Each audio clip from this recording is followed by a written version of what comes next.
예수를 깊이 생각하라 라는 말씀의 제목을 함께 주님이 주시는 은혜를 받기 원하는데요. 오늘 드디어 히브리서 3장 말씀을 통해서 하나님이 우리에게 주시는 은혜를 함께 상고하려고 합니다. 3장 본문의 말씀을 보기 전에 우선 성경 히브리서의 맥을 잡는 게 중요하기 때문에 잠시 복습하겠습니다. 성경 히브리서를 한마디로 요약하면 뭐라 그랬었죠? 예수님이 최고십니다. 예수님이 최고라고 했어요. 1장부터 마지막 장까지 예수님이 가장 뛰어나십니다. 예수님보다 더 탁월하신 분은 없으십니다. 예수님보다 더 귀한 분 없으십니다. 오직 예수님만이 최고십니다. 이 내용이 구구절절 마지막 장까지 기록되어 있어요. 그래서 지금까지 우리는 히브리서 1장과 2장을 통해서 천사보다 뛰어나신 예수님을 함께 상고했고요. 특별히 1장은 어떤 내용이었죠? 천사보다 뛰어나신 예수님의 신성, 즉 예수님의 하나님 되심을, 또 히브리서 2장을 통해서는 천사보다 뛰어나신 예수님의 인성, 예수님의 사람 되심을 함께 상고했어요. 그리고 오늘은 히브리서 3장 1절에서 6절 말씀을 통해서 모세보다 뛰어나신 예수님을 함께 상고하려고 하는데요. 3장 말씀을 본격적으로 상고하기 전에 우선 지난주 히브리서 2장 17절 말씀과 18절 말씀을 다시 주목하기 원하는데요. 왜냐하면 이 두 절 말씀이요, 히브리서에 있어서는 너무나도 중요한 핵심 말씀이기 때문이에요. 특히 히브리서 17절 말씀은요, 히브리서 전체 핵심 구절이라고도 할 수 있을 정도예요. 그럼 우리 히브리서 2장 17절 말씀, 지난주 기억을 되새기면서 다시 한번 읽겠습니다. 시작. 그러므로 그가 범사의 형제들과 같이 되심이 마땅하도다. 이는 하나님의 일을 자비하고 신실한 대제사장이 되어 백성의 죄를 속량하려 하십니다. 아멘. 우리는 지난주에 히브리 교회 성도들에게 하나님께서 히브리서 말씀을 통해서 주신 내용을 들었잖아요. 오직 100% 하나님이시고 또 100% 사람이신 오직 예수님만이 범사에 우리같이 혈과 육을 입으시고 자비하시고 신실한 대제사장이 되어서 우리의 죄를 속량하셨다는 말씀을 함께 나누었어요. 그렇죠? 네. 하나님이신 예수님이 우리와 같이 사람이 되셔서 시험을 받아 고난을 당하셨은즉, 그래서 시험 받는 우리를 능히 도우실 수 있다는 말씀도 우리 함께 나누었어요. 그 말은 다시 말하면 뭐죠? 천사들은 인간을 도와줄 수 없다는 거예요. 특히 죄의 문제에 관해서는 그래요. 구원과 관련해서는 절대적으로 그래요. 히브리서 1장과 2장이 천사보다 뛰어나신 예수님을 얘기하고 있잖아요. 근데 천사들이 아무리 천상의 존재라고 할지라도요, 뭐죠? 한낱 피조물이에요. 한낱 피조물이고, 또한 천상의 존재라고 할지라도 혈과 육이 없는 영적인 존재라 우리처럼 우리 인간의 아픔과 고난과 시험을요 체휼할 수가 없어요. 공감할 수가 없어요. 육신이 없기 때문에. 그리고 무엇보다도 그 천사들 중에 일부는 어떻게 했죠?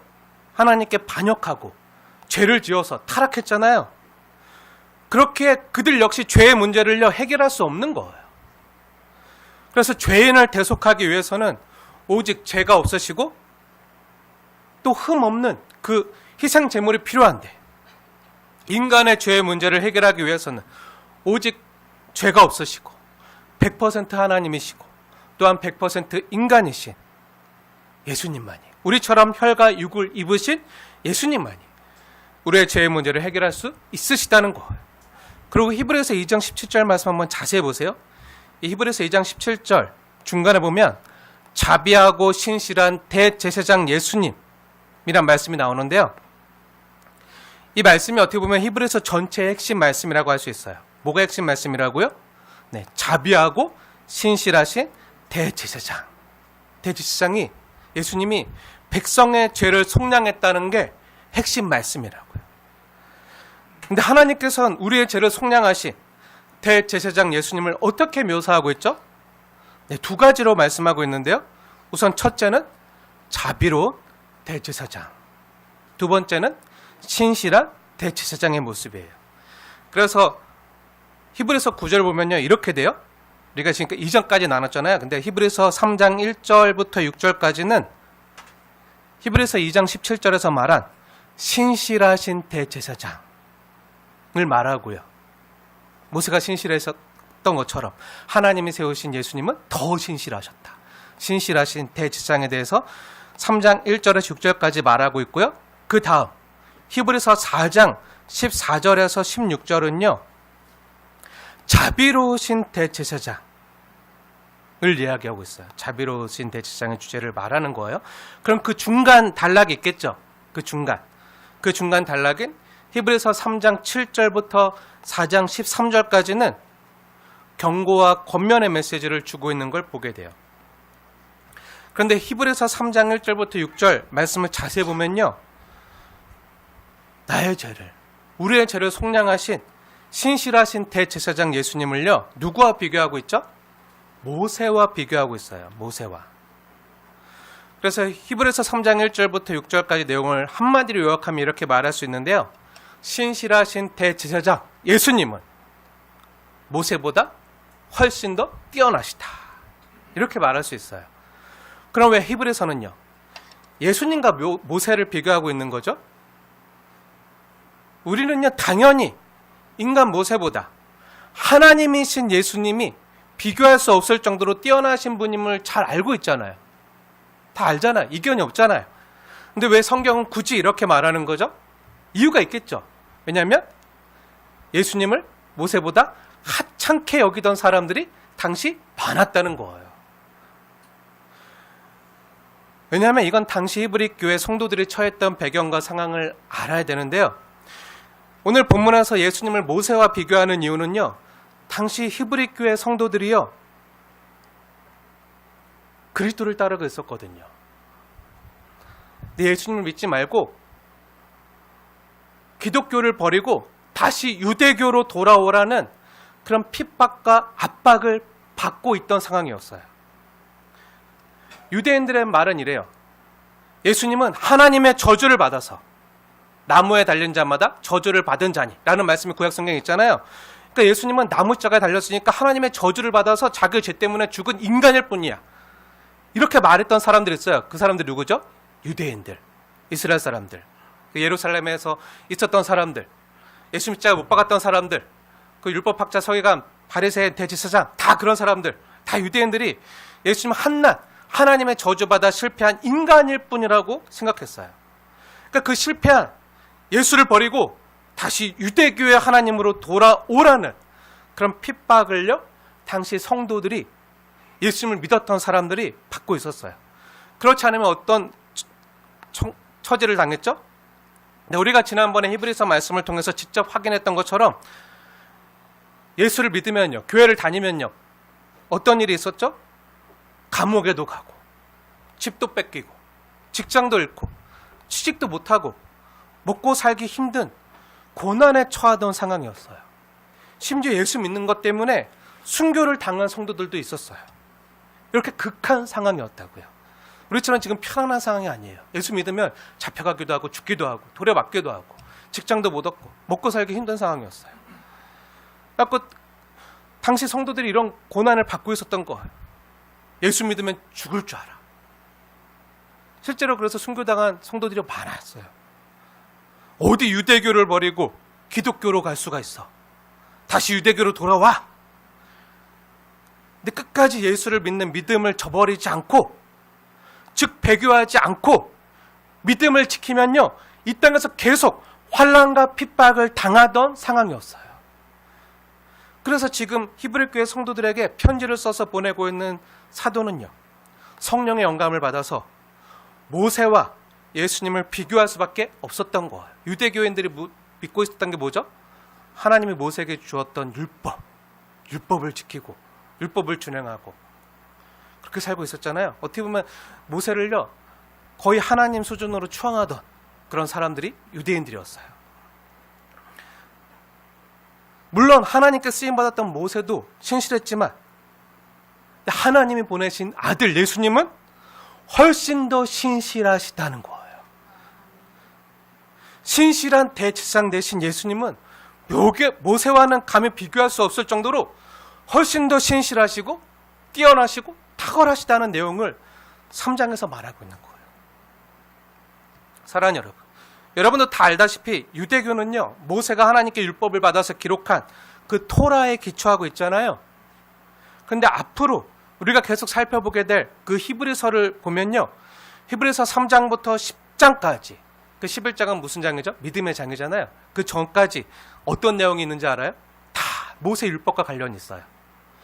히브리서 3장부터 10장까지 핵심 논지와 논쟁이 되는 주제들은요, 다 모세가 하나님부터 받아서 전했던 그 대제사장에 관련된 율법들, 장막에 대한 율법들, 언약에 대한 율법들, 희생제사에 대한 율법들, 이런 내용들이 이제 히브리서 3장부터 쭉 10장까지 펼쳐져요. 즉 모세가 하나님께 받아서 쓴 모세 오경에 그 율법에 다 나오는 내용들이죠. 그런데 지금 성경은요, 무엇을 선포하고 있는 거죠? 3장에서 무엇을 선포하는 거죠? 네, 모세 오경에 기록되어 있고 또 앞으로 히브리서에 계속 나오게 될 주제가 되는 대제사장, 장막, 언약, 희생제사 같은 것들이 뭐라는 거죠? 네, 그런 모든 것들은 하나님이 그 옛날 주셨던 것들은 모두 장차 오실 메시아, 구원자 되시는 예수님을 예표하고 내다보는 기능을 하고 있다는 거예요. 근데 그 구원자 되신 예수님이 지금 오셨다는 거예요. 그분이 누구시라는 거죠? 예수님이라는 거예요. 모세는 단지 그 광야에서 그 옛날 구원자 되시는 예수님이 장차 오실 것이라는 것을 안내해주는 사람일 뿐이다. 모세가 그 하나님께서 보여주신 걸 그대로 보고 성막을 만들었잖아요. 근데 성막이 누구죠? 성막의 원형은 예수님이었어요. 예수님. 모세는 단지 하나님께 받은, 보여준 걸 그대로 전했을 뿐이죠. 그것을 지금 성경이 히브리서가 선포하고 있는 거예요. 그러니 모세보다 예수님이 훨씬 더 뛰어나시다. 이것을 재차 강조해서 말하는 거예요. 이러한 내용이 3절에 나오는데 우리 3절 말씀 함께 보겠습니다. 히브리서 3장 3절 말씀 함께 읽겠습니다. 시작. 그는 모세보다 더욱 영광을 받을 만한 것이 마치 집 지은 자가 그 집보다 더욱 존귀함 같으니라. 네, 무슨 말을 하는 거죠? 모세보다 예수님이 훨씬 더 존귀하다. 왜죠? 모세는 집이고, 히브리서가 모세와 예수님을 어떻게 비유하죠? 모세는 집이고 예수님은 그 집을 어떻게 하신 분? 지으신 분이라는 거예요. 그런 집이 귀해요? 아니면 그 집을 지으신 분이 더 귀해요? 네, 그 집을 지으신 분이 훨씬 더 귀한 거죠. 집보다. 그리고 4절에 그 집을 지으신 분이 바로 하나님이시라는 거예요. 그럼 이 말은 당연히 모세를 집으로 지으신 예수님이 뭐라는 거죠? 예수님도 하나님이시라는 거예요. 그리고 5절에 모세는 장래 말할 것을 증언하기 위해서, 그럼 모세가 장래 말할 것은 뭐였죠? 네, 우리가 출애굽기 강해를 하면서 계속 확인했던 것처럼 우리를 죄로부터 구원하실 구원자 메시아 예수님께서 오신다는 거였죠. 그걸 하나님께서 모세에게 성막으로 또 번제단으로 또 5대 제사의 모습으로 보여주셨잖아요. 그쵸? 우리를 죄로부터 대속하고 속량하실 하나님의 어린 양이 오신다는 거예요. 근데 그분이 하나님의 어린 양만이 아니라 또한 신실한 대제사장으로 오셨다는 거예요. 그렇게 예수님이 다 이루셨다는 거예요. 그리고 여기 5절 말씀 한번 자세히 보세요. 잘 보세요. 5절 중간에 보면 모세가 하나님의 온 집에서 어떻게 했다 그러죠? 종으로서 신실하였다고 나오고 있는데요. 모세가 뭐라고요? 네, 하나님의 온 집의 종이었다고요. 주인이 아니라 종이었다는 거예요. 모세가 신실하게 섬겼던 하나님의 온 집은 그럼 무엇일까요? 모세가 섬겼던 하나님의 온 집은 뭐죠? 네, 교회죠. 교회. 저와 여러분, 교회. 성령님이 내주하시는 성도들의 모임. 하나님의 백성 공동체, 구원받은 하나님의 백성 공동체, 하나님의 세상으로부터 불러내신, 부름받은 하나님의 백성 공동체가 하나님의 온 집인 교회예요. 우리가 지난번 출애굽기 강해를 할 때 광야 교회를 봤잖아요. 성경에 광야 교회라는 용어가 있잖아요. 그 모세가 섬겼던 교회 이름이 광야 교회였어요. 우리 교회는 순빛 교회. 네. 네. 그 교회. 하나님의 온 집. 구속받은 하나님의 백성 공동체. 그러니까 모세가 신실하게 섬긴 하나님의 온 집은요, 바로 교회를 뜻하는 거예요. 교회는 건물이 아니잖아요. 그렇죠? 근데 모세가 하나님의 교회를 섬기는데 어떻게 섬겼죠? 종처럼 섬겼다는 거예요. 한 사람의 종으로서 신실했다는 거죠. 그러니까 뭐죠? 근데 모세는 그 집의 종일 뿐이고, 그리스도는, 예수님은 하나님의 집을 맡은 아들이라는 거예요. 아들. 신분이 달라요. 종과 아들은 신분이 엄연히 다른 거죠. 그렇죠? 그러니까 결론은 뭐라는 거죠? 인간 모세가 아무리 신실했던 하나님의 온 집을 섬겼던 하인일지라도 그리스도는 그 하나님의 집을 맡은 아들이셨다. 그러니까 모세와는 비교 불가능할 정도로 더 뛰어나시다는 얘기를 하고 있는 거예요. 사실 하나님이신 예수님이요, 인간 모세보다 훨씬 더 뛰어나시다는 이야기는요, 우리에겐 큰 문제가 안 돼요. 그렇죠? 우리가 다 고백하고 인정하고 있잖아요. 논쟁의 여지 자체가 없죠. 물론 지금 이스라엘 땅에 사는 네타냐후를 비롯한 대부분의 유대인들은요, 지금도 여전히 모세가 예수님보다 훨씬 더 뛰어나다고 믿는 사람들이에요. 유대교를 믿는 사람들이기 때문에. 그래서 그들에게는 이 히브리서 3장의 말씀이 필요해요. 다시 복음으로 들려줘야 돼요. 오늘날에도 여전히 유대인들은요, 예수님을 하나님의 아들이요, 메시아요, 구원자로 안 믿기 때문에 지금도 여전히 다른 메시아를 기다리고 있어요. 그래서 그들에게 오늘 히브리서 3장 말씀이 복음으로 다시 들려줘야 되고, 또 그들에게 이 말씀이 필요하겠지만, 사실 우리 모든 그리스도인들인 성도들에게는요, 이 히브리서 3장 1절에서 6절 말씀이 그냥 저절로 믿어져요. 논쟁의 여지가 없어요. 이견이 없어요. 다 예수님이 모세보다 훨씬 더 뛰어나다고 우리가 믿잖아요. 고백하잖아요. 이견이 없어요. 그래서 제가 오늘 여러분과 함께 상고하고 싶은 이야기는 예수님이 모세보다 훨씬 더 뛰어나시다, 이 얘기보다 3장 1절 말씀인데요. 3장 1절 말씀에 예수를 깊이 생각하라, 이 말씀 함께 상고하고 싶어요. 우리 다시 1절 말씀, 하나님이 이 시간 나에게 주시는 말씀으로 받으시면서 우리 3장 1절 함께 읽겠습니다. 시작. 그러므로 함께 하늘의 부르심을 받은 거룩한 형제들아, 우리가 믿는 도리의 사도이시며 대제사장이신 예수를 깊이 생각하라. 아멘. 예수를 깊이 생각하라. 우선 여기서 핵심이 되는 말씀은요, 예수를 깊이 생각하라예요. 그럼 오늘 주제가 되는 예수를 깊이 생각하라는 말씀을 보다 풍성히 이해하기 위해서 우선 살펴봐야 될 게 있는데요. 1절 말씀 한번 자세히 보세요. 성경은요, 저와 여러분, 예수 믿는 성도들을 가리켜서 뭐라고 부르고 있죠? 뭐라고 말하죠? 성도들의 호칭이 뭐죠? 네, 함께 하늘의 부름을 받은 거룩한 형제들이라고 말해요. 그럼 여기서 자세히 보세요. 하늘의 부름을 받았다는 게 뭘까요? 하늘의 부름을 받았다. 하늘의 부름을 받았다. 의미가 뭐죠? 뭘까요? 한번 생각해 보세요. 우리가 흔히 하늘의 부름을 받았습니다 할 때는 어떤 경우죠? 이호수 목사가 어젯밤에 하늘의 부름을 받았습니다 하면 어떤 경우죠? 네. 소천하셨을 때, 어떤 성도님이 소천하셨을 때, 장례식에서 그렇게 많이 말하잖아요. 그러면 오늘 이 본문의 내용이 그런 상황인가요? 저나 여러분들의 그런 상황인가요? 아니죠. 그런 맥락이나 문맥에서 쓴 내용이 아니라는 거 우리가 잘 알잖아요. 그럼 하늘의 부름을 받았다는 건 도대체 뭐죠? 하늘의 부름을 받았다. 이 내용은 뭐죠? 네, 이렇게 생각하시면 좀 이해하기 쉬우실 거예요. 얼마 전에 우리 비니가 나라의 부름을 받았어요. 국가의 부름을 받고 어디 갔죠? 군대 갔어요. 국가의 부름을 받고 군대 입대했어요. 해병대 입대했어요. 이해가 되시죠? 네, 나라의 부름을 받았다. 하늘의 부름을 받았다.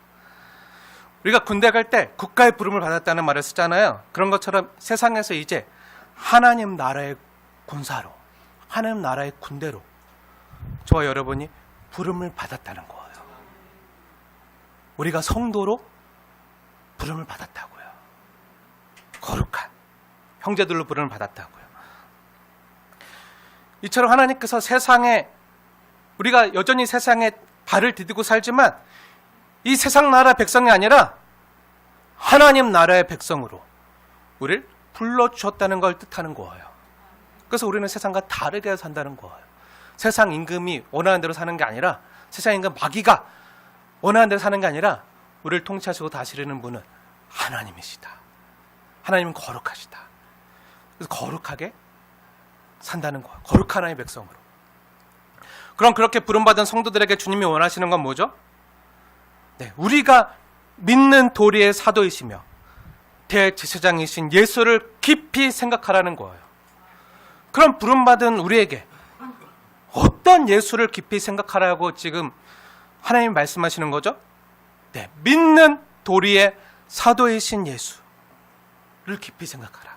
그리고 대제사장이신 예수를 깊이 생각하라는 거예요. 그럼 하나씩 살펴볼게요. 여기서 사도가 뭐죠? 사도. 네, 우리는 사도하면 예수님의 제자들을 생각하잖아요. 그럼 왜 그 예수님의 제자들이 사도인 거죠? 하나님이신 예수님으로부터 보냄을 받은 자들이기 때문에, 예수님 직접 보고 듣고 예수님의 가르침을 받아서 세상으로 보냄을 받은, 파송된 사람들이기 때문에 사도라고 말해요. 그럼 사도의 1차적인 뜻은 뭐죠? 보냄을 받은 자. 보냄을 받은 자가 사도예요.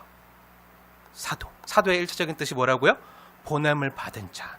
그럼 예수님도 믿는 도리의 사도라고 하는데, 그럼 예수님은 누구로부터 보냄을 받은 거죠? 하나님으로부터. 성부 하나님 아버지로부터 세상으로 보냄을 받은 하나님의 아들이시라는 거예요. 그런 의미에서 사도라고 말하는 거예요. 이해가 되시죠?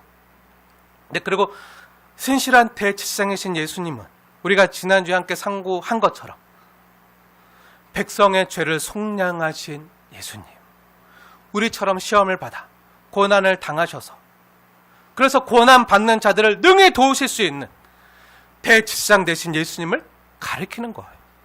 그러니까 지금 성경은요, 믿는 도리의 사도이시며 대제사장이신 예수를 어떻게 하라고요? 깊이 생각하라고 말하고 있는 거예요. 그럼 왜 예수를 깊이 생각하라고 하는 거죠? 네, 3장 1절 말씀 한번 자세히 보세요. 왜 예수를 깊이 생각하라는 거죠? 3장 1절에 어떻게 시작하죠? 네, 그러므로라고 시작하잖아요. 그러므로 단어가 중요한데요. 이 말은 뭐죠? 그 앞에 나온 내용 때문에 이 말씀을 했다는 거잖아요. 그럼 그 앞에 나오는 내용이 뭐죠? 히브리서 2장 18절 말씀이죠. 앞에 나온 내용. 그럼 18절 말씀이 뭐죠? 우리 다시 히브리서 2장 18절 말씀, 나에게 주신 하나님의 말씀을 받으시면서 함께 읽겠습니다. 시작. 그가 시험을 받아 고난을 당하셨은즉 시험 받는 자들을 능히 도우실 수 있느니라. 아멘. 네, 왜 이 말씀하셨다고요? 네, 지금 성도들이 시험을 받고 있기 때문에, 고난을 당하고 있기 때문에, 그러므로 너희는 예수를 깊이 생각하라. 지금 고난 가운데 있는 성도들에게, 너희가 지금 시험을 당하고 있고 고난을 받고 있지만, 그렇지만 너희 성도들을 능히 도우실 수 있는 그리스도가 계시다. 그는 하나님이 보내신 하나님의 아들이다. 그가 우리를 위하여 시험을 받으시고 고난을 받으신 것처럼 그렇게 우리 아픔과 우리의 고통을 아시기에, 우리를 치유하시기에, 그래서 그분이 우리를 도우실 수 있으시다. 그냥 도우실 정도가 아니라 능히 도우실 수 있는 그리스도가 계시다. 그러니 지금 멍하니 있지 말고 정신을 차려라. 시험이나 고난의 세파에 흘러 떠내려가지 않도록, 2장 1절 말씀, 흘러 떠내려가지 않도록 유념하라. 너희 믿음의 사도요, 신실한 대제사장 되신 예수님을 깊이 생각하라는 거예요. 2장 1절 말씀과 3장 1절 말씀이 같은 말이에요. 우리가요, 너무 힘들고 고되면요, 어떻게 되죠? 너무 지치면요, 그냥 다 놓고 싶을 때가 있어요. 그쵸? 너무 힘들면. 너무 힘든데. 너무 지치는데. 모르겠다. 그냥 좀 쉬고 싶다. 다 놓고 싶을 때가 있어요. 믿음이고 뭐고, 교회고 뭐고, 예배고 뭐고, 지금 먹고 살기도 힘든데, 내 몸이 이렇게 아픈데, 믿음이 뭔 소용이 있어? 아니, 예수 믿고 교회 다니고 나서 내 삶이 더 힘들어졌는데, 내가 예수 믿어서 어쩌면 지금 이 모양 이 꼴로 사는 거지. 예수 안 믿었으면 나도 잘 나갔어. 내가 지금 이렇게 힘든 게 하나님 때문이라고. 예수 안 믿었으면 지금 이렇게 살지도 않는다고. 이렇게 말하는 사람들도요, 제가 많이 만나봤어요. 근데 정말 그럴까요? 실제는요, 예수를 믿어도요, 교회를 다녀도요, 어떻게 보면 제대로 안 믿어서 그럴 수 있어요. 교회를 다녀도 여전히 버리지 못한 나의 죄악들 때문에, 나의 나태함과 게으름과 나의 정욕과 탐욕 때문에, 하지 말아야 될 걸 했기 때문에, 또 해야 될 걸, 순종해야 될 걸 하지 않았기 때문에, 지금 그것들의 영향에 대해서 지금 내가 힘들 수 있다고요. 그럼에도 은혜가 뭐죠? 그럼에도 이렇게 연약하고 시험에 늘 빠지는 나지만 주님이 지키시고 그때마다 나에게 찾아오시고 붙드시고 말할 수 없는 탄식으로 날 위해 간구하시고 나를 도와주셔서 지금 이렇게라도 삶을 살아내고 또 살고 있는 게 아닐까요? 한번 생각해 보세요. 주님과 상관없이, 주님 없이 살 때 나의 모습을, 나의 생활을 한번 잠시 뒤돌아보세요. 잠시 잠깐 세상에 주는 쾌락에, 즐거움에 좋았을지 몰라도 그건요, 잠시뿐이고 찰나고요. 오히려 후회와 아픔과 상처와 억울함과 아쉬움은요, 더 크지 않았나요? 사는 게 사는 것 같지 않던 시간들이 더 많지 않았나요? 탕자처럼요. 후회하는 모습이 아니었나요? 근데 은혜가 뭐죠? 네, 그럼에도요, 우리를 사랑하시는 하나님 아버지께서 우리가 돌아오기만을 애타게 기다리시고, 우리는요, 그 주님께 돌아가야 된다는 생각이 들어서 그 은혜가 임해서 나를 아들이라 보지 마시고 종으로 여겨주시옵소서, 하인으로라도 취급해 주시옵소서 하는 마음으로 돌아오는 우리를 보고, 그 아버지 집으로 돌아오는 우리를 보고, 우리 하나님 아버지는 어떻게 하시죠? 상거가 뭔데, 멀리서 보이는데 우리 모습이 보이며 애타 기다리시다가 맨발로 뛰어나와서, 맨발로 마중 나와서 잘 왔다고 우리 목을 끌어안고 고생했다고 애썼다고 얼마나 기다렸는지 아냐고, 너가 내 사랑하는 아들이고 내 사랑하는 딸이라고 그렇게 돌아왔다고 우리를 끌어안고 잔치를 벌여주시는 분이잖아요. 동네 잔치. 송아지를 잡고 판지를 끼워주시고, 죽었던 내 아들이, 내 딸이 돌아왔다고 잔치를 벌이시는, 우리가 모두 이 은혜를 받은 주님의 자녀들이죠. 그래서 우리가 이 자리에 있잖아요. 아무튼 다시 본문의 내용으로 돌아와서요, 오늘 히브리서 3장 1절에서 하나님께서 사도를 통해서 고난당하던 성도들에게 뭐라 말씀하시죠? 그러니 너희는 이 땅에서 시험을 당하지만 그 고난과 핍박에, 그 거센 세상 풍파에 흘러 떠내려가지 말고 정신을 차리고 우리가 믿는 믿음의 도리를 유념하고, 하나님이 보내신, 왜 보내셨죠? 우리를 위해서 십자가에 달리시기 위하여 보내신, 우리는 예수님 생각할 때 흔히 우리를 위해서 십자가의 고통을 당하신 예수님을 생각하지만요, 아니요, 하나님이신 예수님이 이 땅에 들어오는 것 자체부터가 엄청난 순종이었고요, 예수님께는 고통이었다고요. 근데 그 하나님의 뜻에 순종하셨어요. 하나님이 우리를 위하여 보내신 믿음의 사도, 믿는 도리의 사도, 보내신 대로 순종하신 그 아버지의 뜻에 순종하신 그 믿음의 사도를 바라보고 그냥 적당히 순종하셨나요? 아니죠. 죽기까지 우리의 죄를 속량하시기 위하여, 하나님의 어린 양뿐 아니라 우리 하나님의 사이를 화목하게 하시기 위하여 대제사장으로 자신의 육신을 찢어 그 성소로 나아가신, 그 물과 피를 흘려 성소로 나아가신 그 신실한 대제사장 대신 예수를 깊이 생각하라고 촉구하는 거. 예수님은 우리를 위하여 당하신 그 고난, 시험, 희생. 예수님이 고난과 시험을 당하셨으니 고난당하는 너희들을 능히 도우실 수 있다는 거예요. 그러므로 예수를 깊이 생각하라는 거예요. 왜죠? 근데 우리 삶이 너무 힘들면요, 아까도 말했듯이 다 놓아버리고 싶을 때가 있다고요. 다 포기하고 싶을 때가 있다고요. 내가 이렇게 믿음 생활해서 뭐해? 내가 이렇게까지 고생하면서 예수 믿어야 돼? 이렇게 덥고 습하고 더우시죠? 네, 이렇게 더운데 이곳에 와서 이렇게 하는 게 뭐해? 그런데 내 삶이 나아져? 삶살아가 좋아져? 내가 이렇게까지 고생하면서 예수 믿어야 돼? 다시 유대교로 돌아가면 먹고 살기도 편하고, 지금 예배 안 드리고 돈 벌러 가면 내 삶은 더 여유로워질 거고. 당시 히브리 교회 성도들이 그랬다고요. 예수 믿는 것 때문에 직장도 취직 못하고 사업장에서도 쫓겨나고. 그러면 다시 유대교로 돌아가면 먹기 살기도 편하고 왕따도 안 당할 텐데 내가 뭐가 좋다고 예수를 믿고 교회를 나가는 거지? 라고 생각했던 믿음의 성도들이 있었기 때문에 지금 이 말씀을, 권면을 해주시는 거라고. 그러한 고난이나 핍박에도 굴하지 않고요, 고난 가운데서도 능히 나를 도우실 수 있는 예수님이 계시다, 그분을 깊이 생각하라는 거예요. 사랑하는 여러분, 예수님은요 하나님이 보내신 사도예요. 하나님의 아들. 그래서 우리의 구원의 창시자.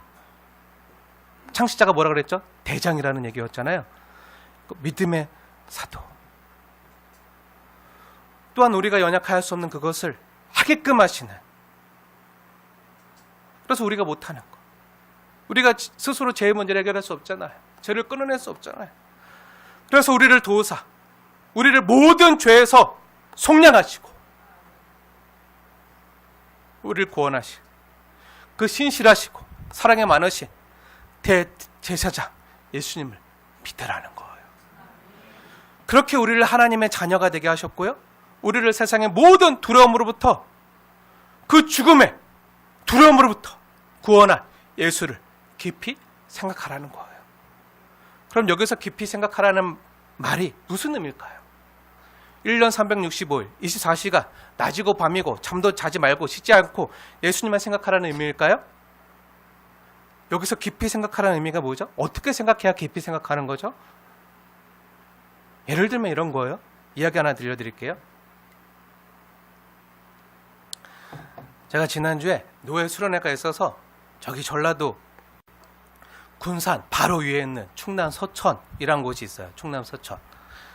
네, 교육자 수련회가 있어서 성기로 다녀왔어요. 부부 수양회에서 성기로 다녀왔는데 거기 가서 노예일도 있고 워크숍도 있고 여러 가지 이제 그 교육도 있고 해서 섬기기도 했지만 제가 그 서천에 갔을 때 너무 아름답더라고요. 풍광이 너무 아름답고 바다도 아름답고 저녁에 서쪽 바다의 낙조도 너무 아름답고 바닷바람도 너무 시원하고 음식도 다 너무 맛있고 해서 나중에 우리 성도님들 보시고 이곳으로 여름 수양에 와야겠다 하는 생각을 할 정도로 좋았어요.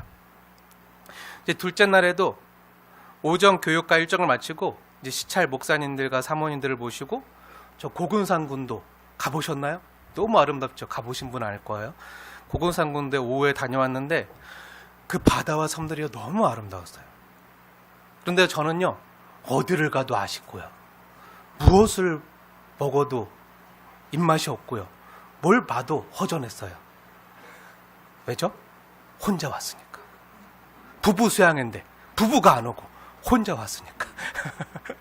아무리 맛있는 걸 먹어도 노예 부부 수양인데 아내도 같이 왔어야 되는데 숙소도 부부끼리 방 하나씩 다 주었거든요. 근데 저는 혼자 잤어요. 혼자 외롭게 혼자 잤어요. 혼자 숙소에 있으면 또 아내 생각나고 그립고 외롭고.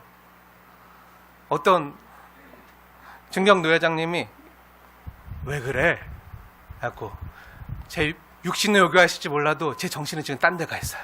라고 말해요. 아무리 좋은 걸 봐도요. 좋게 안 느껴지는 거예요.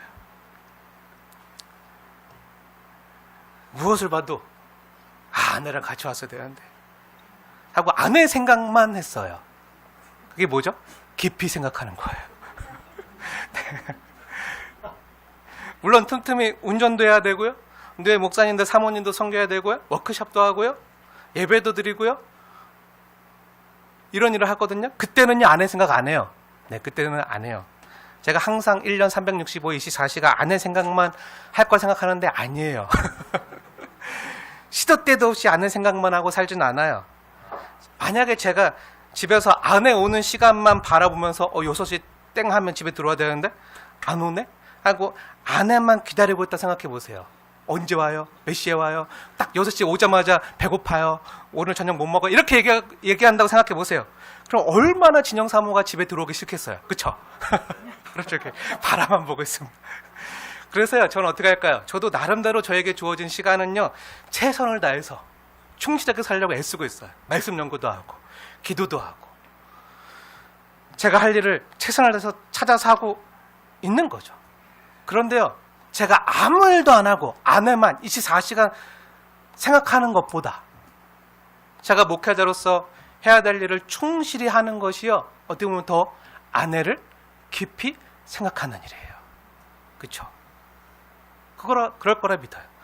이런 차원에서 예수를 깊이 생각하라는 거예요. 하나님 우리에게 주신 가정의 사역이 있어요. 직장에서의 사역이 있어요. 아무것도 하지 말고, 가정도 돌보지 말고, 직장도 나가지 말고 예수만 생각하고 교회만 애쓰라는 얘기 아니에요. 이 말씀을 문자적으로 1차원적으로만 이해하지 말고 폭넓게 이 말씀을 이해해야 되는 거예요.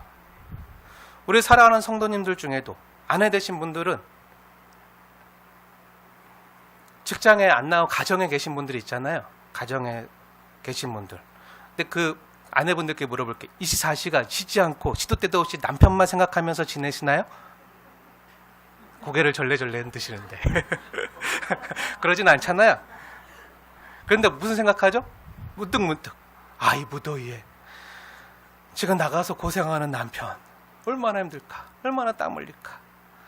남편이 돌아오면 오늘 하루 정말 힘들었을 텐데 무슨 몸에 좋은 음식을 해 먹이면 좋을까 하고 남편을 생각하면서 장도 보고 정성껏 음식도 만들고 하는 거죠.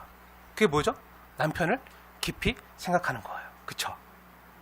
남편들도 어떻죠? 남편들도 역시 밖에서 나가서 돈을 벌고 일을 하잖아요. 이 무더운 여름날. 정말 힘들잖아요. 남의 돈 벌기가 그렇게 쉽나요? 어렵죠. 먼 길 출퇴근해야 되고, 그 나가서 일하다 보면 억울한 일도 당하고, 그러면 절로 나오고, 아니 내가 돈 몇 푼에 이런 수치와 모욕을 당해야 돼? 하면서 내가 이런 일을 감당해야 돼? 하면서 하루 몇 수십 번씩 직장이나 일을 때려치고 싶다고 생각할 때가 있잖아요. 그쵸, 남편분들. 그런데 그런 생각이 들어도 어떻게 하죠? 꾹 참죠. 왜죠? 지금 집안에서 나를 믿고 기다려주고 있는 사랑하는 아내와 자식들을 깊이 생각하면요, 또 참고 일하는 거예요. 그리고 일이 마치면 지친 몸을 이끌고 집에 돌아와서 사랑하는 가족들을 보면서 다시 힘을 얻고 쉬는 거죠. 이게 서로를 깊이 생각하는 거예요. 깊이 생각하는 거. 우리가 이렇게 사는 거잖아요. 그러니 사랑하는 여러분, 축복하고 권면합니다. 남편들이 집에 왔을 때요, 가족의 품 안에서 평안히 쉼을 얻고 힘을 재충전할 수 있도록 아내분들 도와주세요. 잔소리하지 말고. 네. 막 난 다른 남편들과 비교하지 말고. 네. 도와주세요. 특별히 현숙하고 지혜로운 아내분들은요, 내 남편이 빛나야지 내가 빛난다는 걸 알아요. 내 남편이 빛나야 우리 가정이 빛난다고 생각하고요, 그 남편을 존중하고 존경하면서 칭찬하고 지지해주고 응원해주는 거예요. 내 남편이 관식이 같지 않아도요, 근데 내가 애순이가 아니잖아요. 그리고 내 남편이 박보검처럼 안 보여도요, 박보검보다 잘생겼다고 믿어주고 여겨주고 그렇게 대하면서 최고의 남편으로 대하는 거예요. 특별히 이렇게 공적인 자리에서 다른 사람 만났을 때 아내들은요, 내 남편의 말을 무시하면서 깎아내리면서 내 남편의 부족한 부분을 다른 사람들에게 폭로하거나, 그런 분들 가끔 있어요. 폭로하거나 내 남편의 말과 다른 반론으로 남편보다 우월한 모습으로 아내의 존재감을 드러내는 것만큼, 그러니까 당신 내 말 들었어야지 하면서 그렇게 하는 것만큼 어리석은 건 없어요. 네.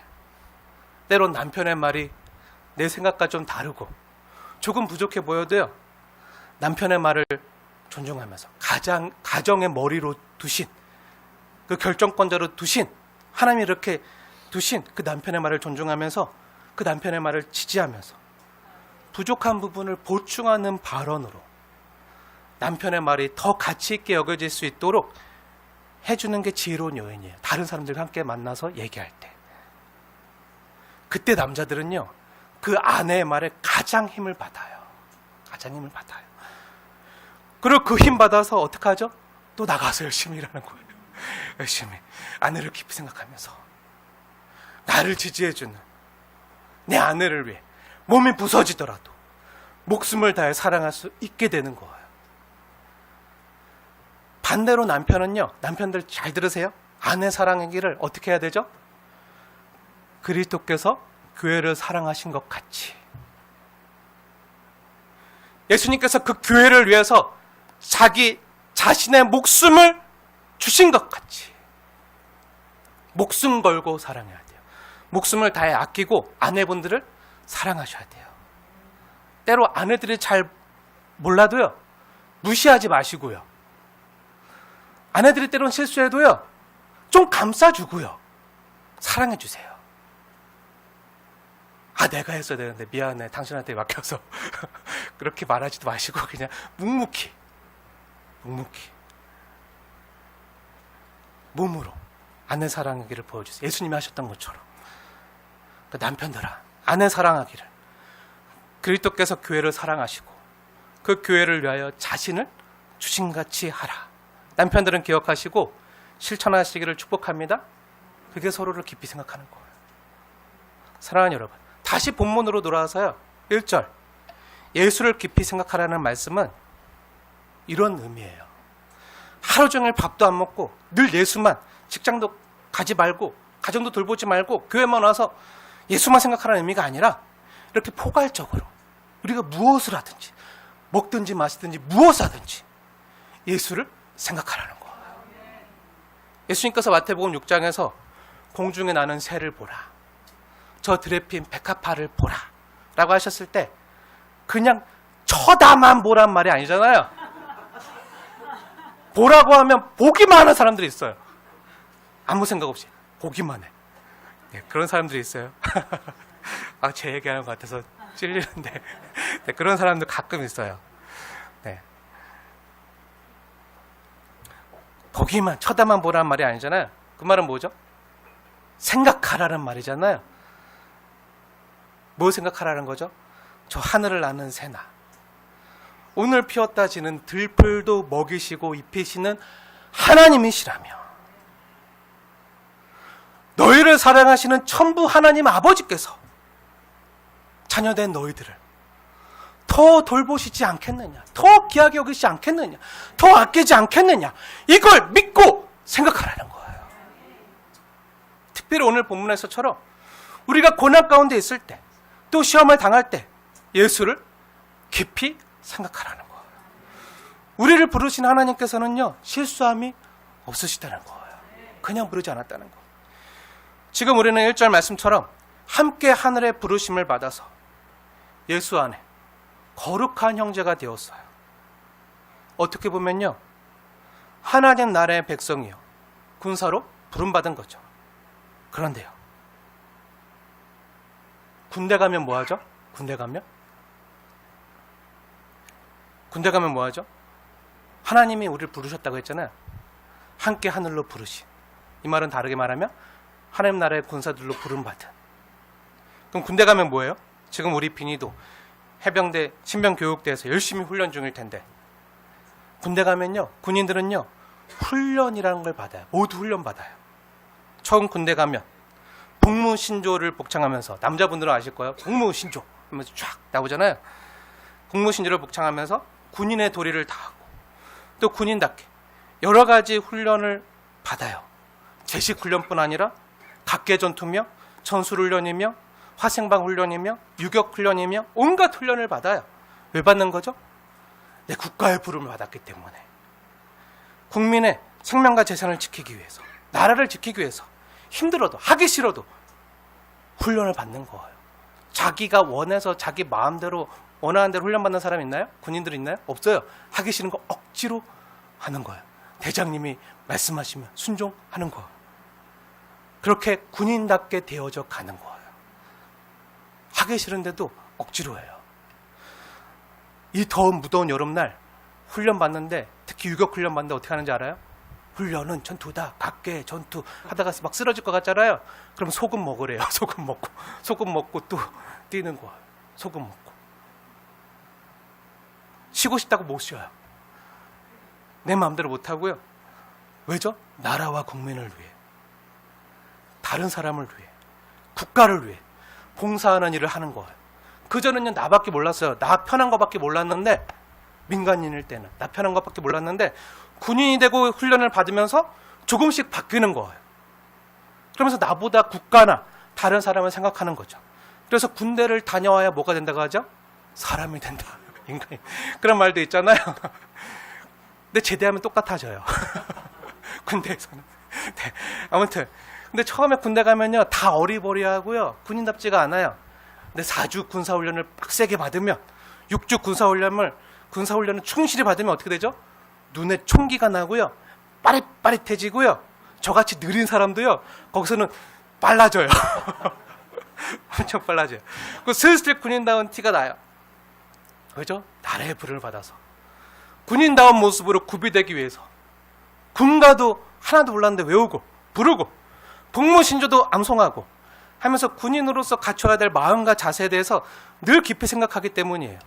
복무신조라는 거 아나요? 남자분도 아시죠? 근데 복무신조를요, 아침에 기상에서 연병장에서 모여서 다 함께 복무신조를 외치고요, 그러고 나서 운동하고 구보하고요, 또 자기 전에도 점호할 때도 복무신조를 암송하고 잠드는 거예요. 복무신조, 남자분들 한번 해볼까요? 복무신조, 우리는 국가와 국민의 충성을 다하는 대한민국 육군이다. 네, 그냥 나오잖아요. 그럼 하나, 둘, 셋, 넷, 넷까지 있어요? 쭉 있어요? 그냥 나오잖아요. 저도 그냥 이거 보고 한 거 아니야? 그냥 외운 거, 그냥 외우고 싶지 않은데, 읽고 싶은데도 입에 붙어 있어. 제대한 지 27년이 지났는데도 아직도 생각나요. 왜죠? 밤낮으로 하도 많이, 눈 뜨면 외우고 눈 감기 전에 외우고 하도 많이 해서 입에 붙어서 내 몸이 반응하고 입술이 발령하는, 이렇게까지 해야 군인다워진다. 한번 생각해 보세요. 그런 군인들에게 훈련이 즐거울까요? 기쁠까요? 제가 정확히 다녀온 사람으로서 말씀드릴게요. 안 갔다 왔다고 생각하시는 분도 가끔 있는데 다녀왔어요. 제가 훈련을 받으면서요, 그 훈련을 제가 원해서 좋아서 받았을까요? 아니요. 경험상 안 받고 싶어요. 안 하고 싶어요. 싫어요. 왜죠? 힘드니까. 얼마큼? 죽도록 힘드니까 안 하고 싶어요. 하지만 하게 돼 있어요. 하게 돼 있어요. 무조건 하게 돼 있어요. 타령하지 않는 이상은 무조건 하게 돼 있어요. 왜죠? 유사시에 국민의 생명과 안전을 지키기 위해서, 내 사랑하는 가족들을 지키기 위해서, 군인다운 실력과 모습으로 구비되기 위해서 받는 거예요. 그런 것처럼 때론 우리 성도들이 당하는 고난이나 시험 역시요, 하나님 나라의 군사로 부름받은 우리에게는요, 당하기 싫고 하기 싫은 훈련처럼 여겨질 수 있어요. 시험처럼 여겨질 수 있어요. 하지만 하기 싫어도요, 십자가 짐 같은 고생이라 여겨져도요, 가야 되는 게, 걸어야 되는 게 십자가의 길이에요. 사랑하는 여러분, 지금 내가 왜 이런 고난을 당해야 되나, 왜 이런 시험 가운데 있어야 되나 하는 생각이 들 수도 있어요. 그럴 때 환경이나 상황 바라보지 말고요, 문제를 바라보지 말고요, 세상의 가치관이나 세상의 소리에 미혹되지 말고요, 우리가 믿는 도리의 사도시며 대제사장이신 예수를 깊이 생각하십시오. 믿음의 주요, 우리를 온전케 하시는 이인 예수를 깊이 생각하십시오. 내가 지금 당하는 이 고난과 아픔과 문제만 묵상하거나 생각하지 말고요, 예수를 깊이 생각하십시오.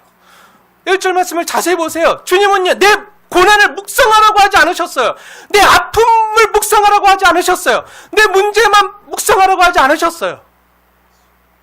그걸 생각하라고 하지 않으셨어요. 내 아픔, 내 고난, 내 문제만 생각하라고 하지 않으셨어요. 깊이 생각하라고 하지 않으셨어요. 그럼 무엇을 깊이 생각하라고 하셨죠? 예수를 깊이 생각하라. 문제 바라보지 말고, 환경 바라보지 말고, 예수를 바라보고 예수를 깊이 생각하라. 왜요? 고난당한 자들을, 시험당한 자들을 능히 도우실 수 있는 하나님을 바라보라는 거예요. 하나님이 보내신 하나님의 아들, 그 믿는 도리의 사도, 또 우리를 속량하실 수 있는 신실한 대제사장이신 예수를 깊이 생각하라고 말씀하신 거예요. 그리고 그분이 하나님의 집인 우리를 지으시고 지금 지어져 가고 있는 중이에요.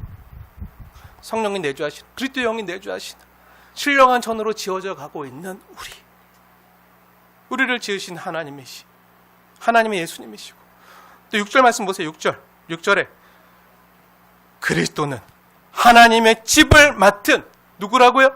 아들이라고 말씀하십니다. 예수님께서 저와 여러분 한 사람 한 사람 영혼의 집을요 책임지고 계시다고요. 붙드시고 계시다고요. 맡고 계시다고요. 주님 거라고요. 그분이 우리를 붙드심을 믿고 나의 소망과 확신과 자랑이 되시는 예수님을 끝까지 굳게 붙들어서 우리 함께 그리스도의 몸된 교회로 세워져 가는 저와 여러분 되어지길 주님의 이름으로 축원을 드립니다.